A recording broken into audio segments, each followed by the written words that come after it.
Hi, this is Gil Benbrook from Phoenix Stages and TalkingBroadway.com, and I am here with the cast of Mamma Mia at Arizona Broadway Theatre, which runs here in Peoria through April 20th.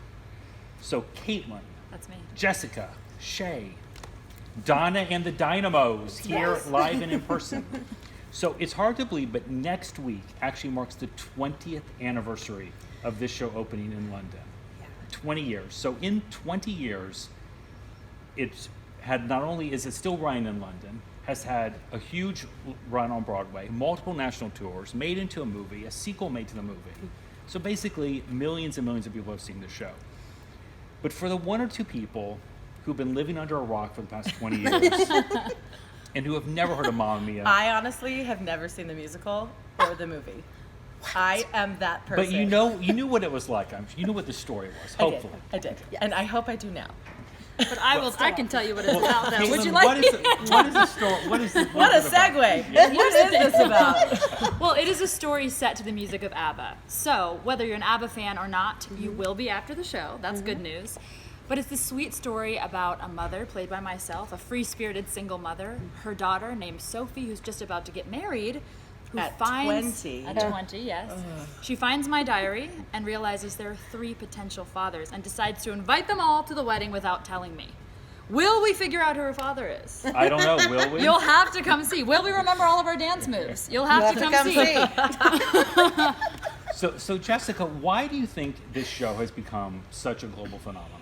Well, like Caitlin said, the music of ABBA is infectious, and I often find that the ballads are just as incredible as the uplifting numbers. They're just, the writing is beautiful, the lyricism is beautiful, and it's a story that is timeless. It discusses the difficult times and highlights the wonderful times and how you can't have one without the other.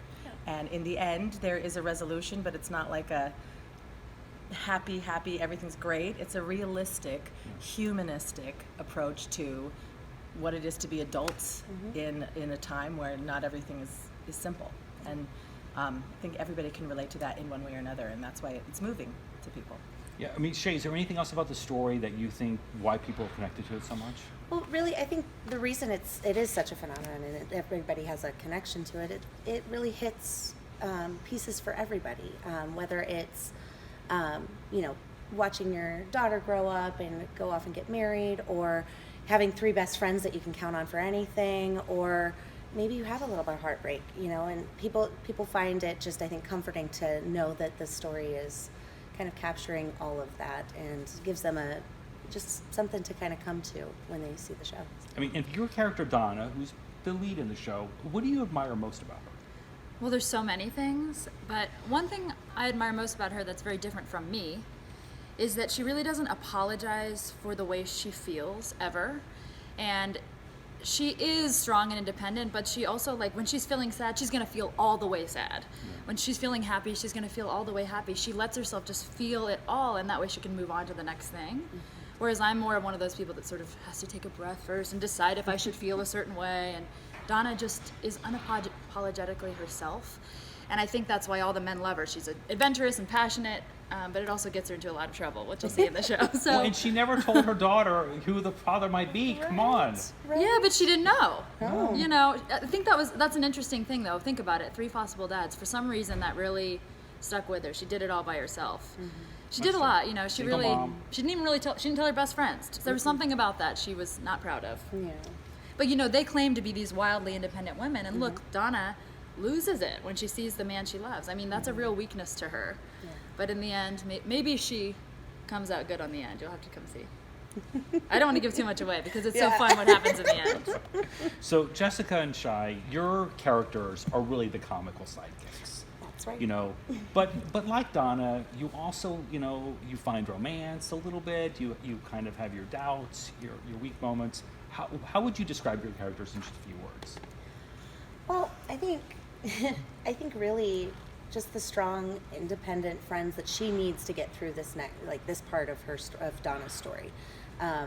Yes, we may be the goofballs that are kind of just chaotic and all over the place and love to dance and goof off, but we also kind of give that stability that Donna so desperately needs, but then also the story, because there's so much going on through I this whole also thing. find it fascinating that each woman represents a different kind of independent woman. Yeah. Yes. And particularly now in the Me Too movement and in more women being in politics and all this wonderful stuff that's happening, we represent multiple ways to show that vulnerability while also being strong. Stances on marriage and family and how it can be different. And Rosie's a working woman, and I'm a woman who's been married multiple times but still happens to have great success for herself.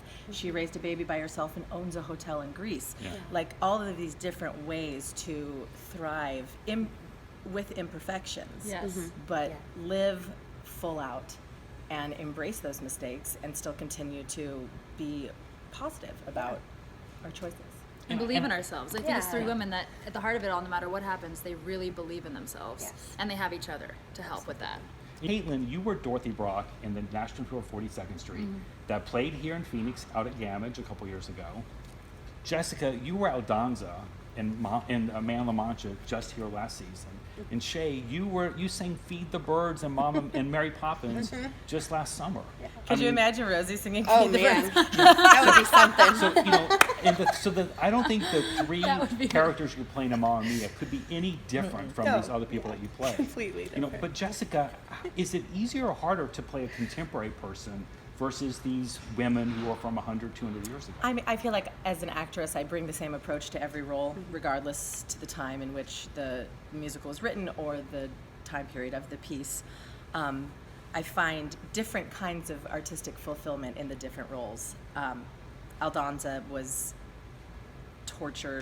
a tortured soul trying to find freedom and happiness, and I think Tanya, a little bit the same, a little bit of a tortured soul, but she takes Different a spin. different Yeah. approach to finding who she is. I don't think that Tanya's nearly as deep as Aldonza.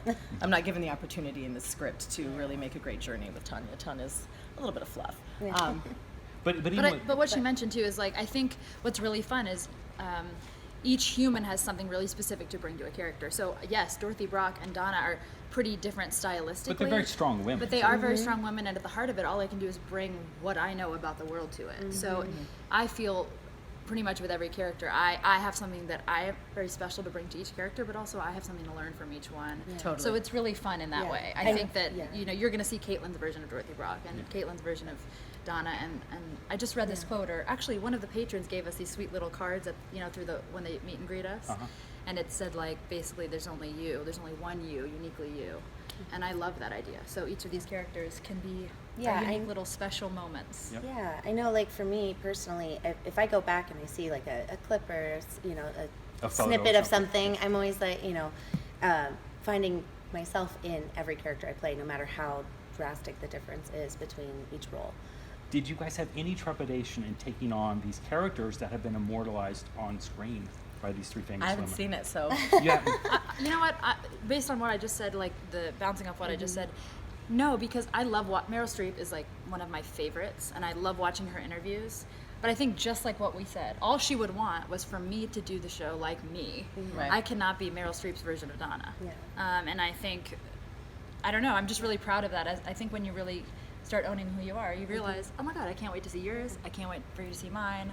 Yeah, I don't think it was like a fear or anything like that in going, like kind of going up against them or anything like that at all. I think it was almost just like, oh, now there's a connection. I almost played the feel like same I'm role. friends with That- Meryl yeah, Streep. I know it's Yeah. weird, but I'll be in my dressing room like, what would she do right would now? she She'd do? be calm.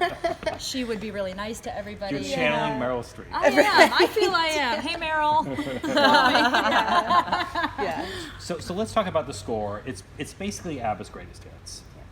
So Shay, has there been one song that the audience has really connected with, or really screamed at, or really got a quick focus from? Well, like we've said, ABBA's fantastic, and it is. It's just their giant list of greatest hits, and so it is hard to pick just one.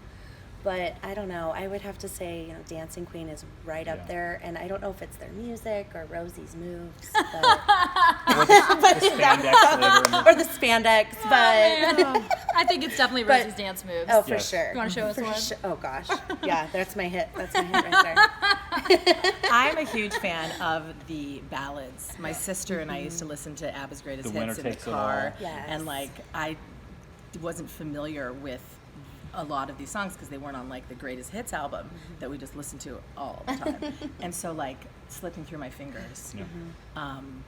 Chiquitita, which we didn't love at first, and now it's kind of become Yeah, it was one of like my a different favorite kind songs. of rendition. We're like, oh, now it's our. Yeah, we now love it. I'm starting to really enjoy those Yeah. moments. I think it's because the show was so boisterous in those peaceful, quiet, emotional, vulnerable moments that in order to make the story play well, we have to bring the audience in and allow them to be empathetic towards us, so that when we do rise, when we do have a journey, when we do have success, that they are with us.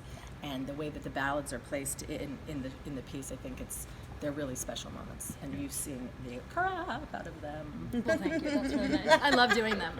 I mean, I think that we've been able to make these songs that could just be like fun dance-worthy songs into a real true story. Like the words really matter to each one of us.